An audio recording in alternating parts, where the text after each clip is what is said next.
നമസ്കാരം, ഞാൻ Rekha. Welcome to my channel. ഇന്നത്തെ എൻ്റെ വീഡിയോ എന്ന് പറയുന്നത് ഒരു സ്കിൻ ട്രാൻസ്ഫോർമേഷൻ ജേർണിയെ പറ്റിയാണ്. കുറച്ച് നാളായി എനിക്കറിയാം ഞാൻ സ്കിൻ കെയറും കാര്യങ്ങളൊക്കെ ചെയ്തിട്ട്. അപ്പം ഇന്ന് ഞാൻ എന്തൊക്കെയാണ് എൻ്റെ സ്കിന്നിന് വേണ്ടി ഇത്രയും നാൾ ചെയ്തത് എന്നുള്ളതിനെ പറ്റി ഒരു വീഡിയോ ആണ് ഇന്ന് നിങ്ങൾക്ക് ചെയ്യണമെന്ന് ഞാൻ ഉദ്ദേശിച്ചത്. ഞാൻ നന്നായിട്ട് കറുത്തിട്ടായിരുന്നു. എൻ്റെ ഈ ഒരു പിക്ചർ കാണുമ്പോൾ തന്നെ നിങ്ങൾക്ക് മനസ്സിലാവും ഏകദേശം എൻ്റെ സ്കിന്നിൻ്റെ കളർ എന്താണെന്നുള്ളത്. ഒരു ഇരുണ്ട കളർ തന്നെയായിരുന്നു. അത്ര നല്ല ഈ ഒരു ബ്രൈറ്റൻ കളർ ഒന്നും ഉണ്ടായിരുന്നില്ല. ഇരുണ്ട കളർ തന്നെയായിരുന്നു. കൈയും കാലും ഒക്കെ ആണെങ്കിലും നല്ല ഡാർക്ക് തന്നെയായിരുന്നു. ആ ഒരു ഇതിൽ നിന്ന് ഇത്രയെങ്കിലും ഒരു ട്രാൻസ്ഫർമേഷന് എന്നെ ഹെൽപ്പ് ചെയ്തത് എന്തൊക്കെയാണെന്ന് ഞാൻ പറയാം. നമുക്കറിയാം നമ്മൾ ഏകദേശം ഒരു 10ാം ക്ലാസ് +2 വരെ ആണെങ്കിൽ കൂടി ഈ പിക്ചറിൽ കാണുന്ന ഈ ഒരു സെയിം കണ്ടീഷനിലായിരുന്നു. അന്നൊന്നും വലുതായിട്ട് ഇങ്ങനെ സ്കിൻ കെയർ നമ്മൾ ശ്രദ്ധിക്കാറില്ലായിരുന്നു. നന്നായിട്ട് വെയിൽ കൊള്ളുമായിരുന്നു. എപ്പോഴും പുറത്തും ഒക്കെ ആയിരുന്നു ഇങ്ങനെ വെയിലൊക്കെ കൊണ്ട്. അന്ന് ഈ സൺബ്ലോക്കോ കാര്യങ്ങളോ അന്നൊന്നും ഉണ്ടായിരുന്നില്ല. ആകെയുള്ള ഒരേ ഒരു പ്രോഡക്റ്റ് പൗഡറായിരുന്നു. അത് മാത്രമേ യൂസ് ചെയ്തിരുന്നുള്ളൂ. അപ്പം മെയിനായിട്ട് ഞാൻ ശ്രദ്ധിച്ചിരുന്ന ഒരു കാര്യം എന്ന് പറയുന്നത് സ്കിന്ന് നന്നായിട്ട് ക്ലീൻ ചെയ്യാൻ വേണ്ടിയിട്ട് ഞാൻ ശ്രദ്ധിച്ചിരുന്നു ആ ഒരു സമയങ്ങളിൽ. ഒരു 10ാം ക്ലാസ് കഴിഞ്ഞപ്പോൾ തൊട്ടേ ആണെങ്കിൽ കൂടിയും എൻ്റെ വീട്ടിൽ എന്തെങ്കിലുമൊക്കെ പണിയുണ്ടെങ്കിൽ അതെല്ലാം കഴിഞ്ഞതിന് ശേഷം നന്നായിട്ട് തണുത്ത വെള്ളത്തിൽ, നമ്മുടെ കിണറ്റിൽ നിന്ന് കോരിയ തണുത്ത വെള്ളത്തിൽ നന്നായിട്ട് ഫേസ് നന്നായിട്ട് സോപ്പിട്ട് കഴുകുമായിരുന്നു. രാവിലെയും അതേപോലെ രാത്രിയും കൈയും കാലും എല്ലാം നന്നായിട്ട് കഴുകി ക്ലീൻ ആക്കിയതിന് ശേഷം നമ്മൾ രാത്രിയിലായാലും കിടക്കാറുള്ളായിരുന്നു. അതായിരുന്നു മെയിനായിട്ട് ഞാൻ ചെയ്തിരുന്ന ഒരു കാര്യം. രണ്ടാമത് ആഴ്ചയിൽ ഇങ്ങനെ വീട്ടിൽ നിൽക്കുന്ന സമയത്ത് വീട്ടിൽ തക്കാളി ഉണ്ടെങ്കിൽ ജസ്റ്റ് ആ തക്കാളിയുടെ ജ്യൂസ് എടുത്തിട്ട് മുഖത്ത് തേച്ചൊരു 10 മിനിറ്റ് കഴിഞ്ഞിട്ട് കഴുകി കളയുമായിരുന്നു. അല്ല എന്നുണ്ടെങ്കിൽ ഈ കുക്കുംബർ, അന്ന് മറ്റേ നമ്മുടെ നാട്ടിലൊക്കെ വെള്ളരിക്കയായിരുന്നു ഉള്ളത്, മഞ്ഞ കളറ്. അപ്പോൾ ആ വെള്ളരിക്കയുടെ ജ്യൂസ് നന്നായിട്ട് എടുത്തിട്ട് ഫേസിൽ തേക്കുമായിരുന്നു. പിന്നെ ആഴ്ചയിൽ ഒരു ദിവസം ഇങ്ങനെ തൈരൊക്കെ ഉണ്ടെങ്കിൽ തൈര് തേക്കുമായിരുന്നു. പിന്നെ ഇങ്ങനെ കുരുവൊക്കെ വരുവാണെങ്കിൽ, പിമ്പിൾസൊക്കെ വരുമായിരുന്നെങ്കിൽ ഞാൻ വേറെ ഒന്നും ചെയ്തിട്ടില്ലായിരുന്നു.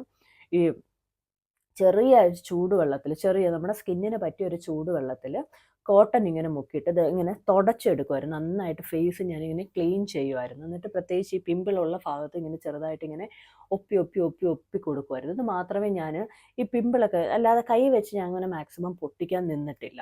ഇത്രയായിരുന്നു ഞാൻ ആകെ ചെയ്തിരുന്നത്.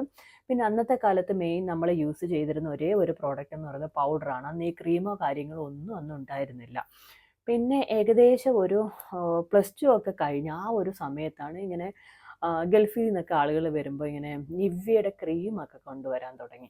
അങ്ങനെ ആദ്യമായിട്ട് കിട്ടിയ ഒരു നിവ്യയുടെ ക്രീമാണ് ഞാൻ ആദ്യമായിട്ട് എൻ്റെ ഫേസിൽ ഇങ്ങനെ മോയ്സ്ചറൈസറായിട്ട് യൂസ് ചെയ്തതെന്ന്. അത് നല്ലൊരു മോയ്സ്ചറൈസറാണ്. നല്ലൊരു വാട്ടർ ബേസ്ഡ് ടൈപ്പായിട്ട്, അധികം എനിക്ക് ഒരു വെള്ള ടപ്പയിൽ വരുന്ന ഒരു മോയ്സ്ചറൈസറായിരുന്നു ഞാനത് യൂസ് ചെയ്തിരുന്നത്. കുറേ നാളത് യൂസ് ചെയ്തു. അങ്ങനെ അത് തീർന്നതിന് ശേഷം അപ്പോഴായിരുന്നു ഫെയർ ഓ ലവ്ലിയുടെ ഇത് തുടങ്ങിയത്. അപ്പോൾ എല്ലാവരും പറഞ്ഞു ഫെയർ ഓ ലവ്ലി ഇട്ടാൽ വെളുക്കും. പക്ഷേ ഞാൻ അങ്ങനെ ഫെയർ ഓ ലവ്ലി ഇട്ടിട്ട് എനിക്ക് തോന്നിയത് അപ്പോൾ ഇങ്ങനെ പൗഡർ ഇടുന്ന ആ ഒരു പോലെ തോന്നി. ആ ഒരു എഫക്റ്റായിട്ട് എനിക്ക് തോന്നി. എനിക്കങ്ങനെ ഫെയർ ഓ ലവ്ലി അങ്ങനെ വലിയ ഹെൽപ്പായിട്ടൊന്നും എനിക്ക് തോന്നിയില്ല. പക്ഷേ നിവ്യ എനിക്ക് ഒത്തിരി നല്ലൊരു മോയ്സ്ചറൈസിങ് എഫക്റ്റ് കിട്ടിയ പോലെ തോന്നിയിരുന്നു. അതിനുശേഷം ഏകദേശം ഒരു കുറേ കാലവും അത് തന്നെയായിരുന്നു. ഇങ്ങനെ ആരെങ്കിലുമൊക്കെ വരുമ്പോഴിങ്ങനെ ഈ ഒരു നിവ്യ കാര്യം വേറെ ഒന്നും നമുക്കറിയത്തില്ല. അപ്പോൾ പുതിയ പ്രോഡക്റ്റുകളൊക്കെ നമുക്ക് ഫേസിലൊക്കെ യൂസ് ചെയ്യാൻ, അതേപോലെ അന്നൊന്നും വലുതായിട്ട് മേക്കപ്പോ കാര്യങ്ങളോ ഒന്നും ഉണ്ടായിരുന്നില്ല. കാര്യം അന്നൊന്നും അമ്മ ഒന്നും വാങ്ങി തരത്തുമില്ലായിരുന്നു. നമ്മളങ്ങനെ അധികം മേക്കപ്പോ കാര്യങ്ങളൊന്നും യൂസ് ചെയ്തിട്ടുമില്ല. പിന്നീട് ഏകദേശം ഒരു 2012 ശേഷമാണ് ഞാനൊരു സെറ്റാഫിലിൻ്റെ ക്രീം ആദ്യമായിട്ട് ഞാൻ എൻ്റെ ഫേസിൽ യൂസ് ചെയ്യുന്നത്.